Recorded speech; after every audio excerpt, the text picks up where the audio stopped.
नमस्कार, news point लेकर हाजिर हूं मैं राजीव। तो दोस्तों, कर्नाटक चुनाव में नतीजों की घड़ी नजदीक आती जा रही है और इसके साथ ही सभी दलों में हलचल बढ़ रही है। कांग्रेस को पूरा यकीन है कि इस बार बहुमत उसके साथ है।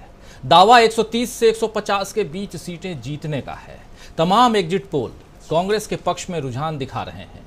कांग्रेस अध्यक्ष, प्रदेश अध्यक्ष कहें तो कर्नाटक के डीके शिव कुमार का कहना है कि मैं एक व्यवहारिक जमीनी आदमी हूं।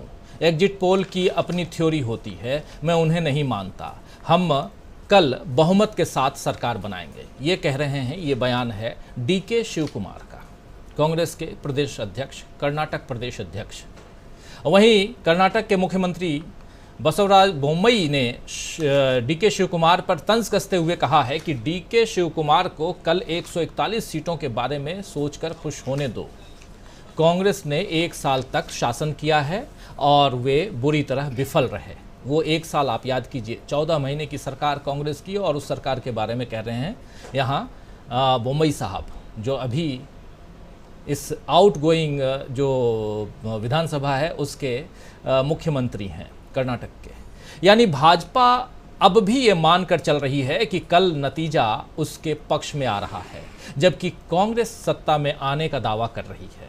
कांग्रेस अगर कल जीत जाती है तो फिर ये जीत 2024 की दिशा तय करेगी और कांग्रेस की स्थिति मजबूत करेगी। और अगर भाजपा कल हारती है तो 2024 के लिए उसने 400 सीटों का जो लक्ष्य रखा है, 2024 400 सीट यानी लोकसभा चुनाव, वो पूरा करना मुश्किल हो जाएगा। कुल मिलाकर कहा जा सकता है कि इस बार कर्नाटक से केंद्र की दिशा तय होगी, यानी सेंटर में कौन आएगा ये कल पता चल जाएगा। कर्नाटक से इसकी दिशा तय होगी। कर्नाटक के जो रिजल्ट्स हैं वो बताएंगे कि अब अच्छे दिन किसके आने वाले हैं, कांग्रेस के या बीजेपी के। वैसे फिलहाल राहुल गांधी और कांग्रेस के लिए अच्छे दिन दिख रहे हैं। कैसे दिख रहे हैं उसके कुछ नमूने जो हैं आपके सामने रखता हूं। दरअसल आज झारखंड हाई कोर्ट से राहुल गांधी को राहत मिली है। राहुल गांधी पर अमित शाह पर कथित रूप से अपमानजनक टिप्पणी करने के मामले में सुनवाई के बाद कोर्ट ने इस मामले में अंतिम सुनवाई के लिए 16 मई की तारीख मुकर्रर की है। हाई कोर्ट राहुल गांधी को रांची सिविल कोर्ट से जारी नोटिस पर पहले ही रोक लगा चुकी है।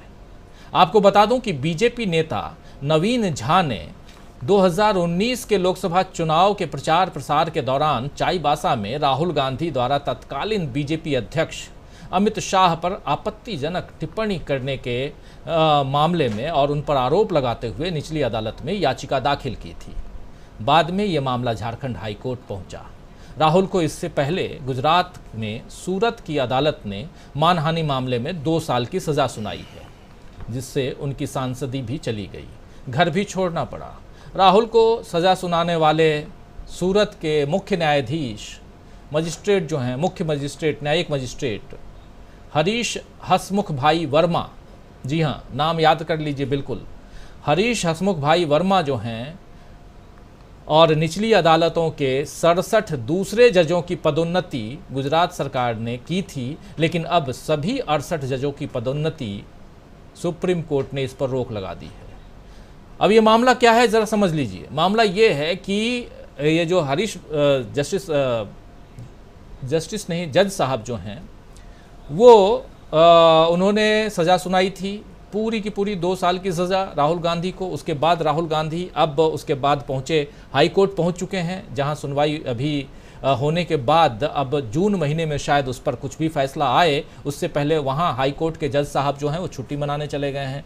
लेकिन ये जज साहब जो पहले नंबर के जज साहब हैं, उनकी पदोन्नति हो गई। तो उनकी पदोन्नति और उनके साथ साथ 67 दूसरे लोगों की जो पदोन्नति है, यानी कि उनका जो उनके क्या बोलते हैं, प्रमोशन, जी, उनका प्रमोशन जो है वो रोक दिया गया, प्रमोशन पे रोक लग गई है। तो अदालत का कहना है कि इस प्रमोशन को क्यों रोका गया है, किस लिए रोका गया है, ये सब बातें आने वाले समय में इस पर भी चर्चा होगी। और चर्चा कब होगी? बहुत जल्दी चर्चा होगी। ये अब मामला पहुंच चुका है हाई कोर्ट में, यानी गुजरात हाई कोर्ट में। लेकिन इधर एक मामला और भी आया है, और वो मामला है अदानी का और हिंडनबर्ग के मामले में सेबी की एक कमेटी बनी थी, जांच कमेटी, और उस जांच कमेटी में इन लोगों के बीच जांच कमेटी अपना फैसला सुनाने वाली थी जांच दे करके, और सुप्रीम कोर्ट में वो फैसला था। सुप्रीम कोर्ट ने आज इस पर अपनी बात रखते हुए जब सेबी के लोग पहुंचे, उन्होंने अपना जांच जो है अपनी रिपोर्ट सौंपी है सुप्रीम कोर्ट में, तो उस रिपोर्ट को इन्होंने कह दिया कि अब 6 महीने नहीं बल्कि हम 3 महीने का वक्त देते हैं, और अगली सुनवाई इस वक्त को लेकर के 15 तारीख को होगी, यानी इसी 15 तारीख को। तो ये तमाम मामले कहीं ना कहीं राहुल गांधी के पक्ष में जाते हुए दिखाई दे रहे हैं। इसलिए यहाँ हम कह रहे थे कि कहीं ना कहीं राहुल गांधी को या कांग्रेस को यहाँ लाभ मिलता हुआ, कुछ फ़ायदा मिलता हुआ दिखाई दे रहा है। तो चाहे वो झारखंड का कोर्ट हो, चाहे वो गुजरात कोर्ट का मामला हो, चाहे सुप्रीम कोर्ट का मामला हो, हर मामले में यहाँ एक पेंच दिखाई दे रहा है। वो पेंच राहुल गांधी कांग्रेस पार्टी के लिए फायदेमंद नजर आ रहा है।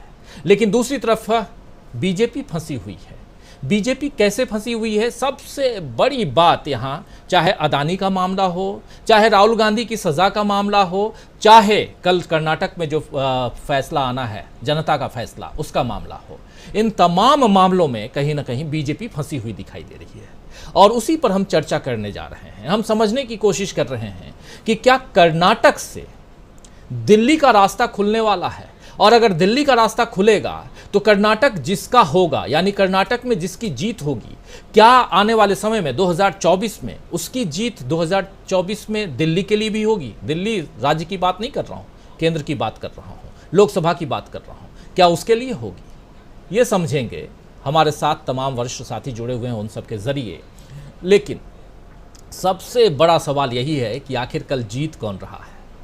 एग्जिट पोल्स आप लोग देख चुके हैं, और आज की रात कयामत की रात है, कत्ल की रात है। जो भी कहें, कहावतें और मुहावरे बहुत हैं, लोकोक्तियां भी बहुत हैं, लेकिन क्या रात है? क्या आज की रात प्रधानमंत्री नरेंद्र मोदी को नींद आएगी, या बसवराज मुंबई को नींद आएगी? या मुंबई साहब ने तो सोना पहले ही से छोड़ दिया, क्योंकि उनको पता है कि आने वाला समय जो है वो उनके लिए अच्छा नहीं होने जा रहा है। बहुत सारे सवाल हैं, इन सवालों का जवाब ढूंढने की कोशिश करते हैं। आइए चर्चा को आगे बढ़ाते हैं, और हमारे साथ इस वक्त कुछ वरिष्ठ साथी जुड़े हुए हैं, उन सबको स्क्रीन पर ले आइए। सबसे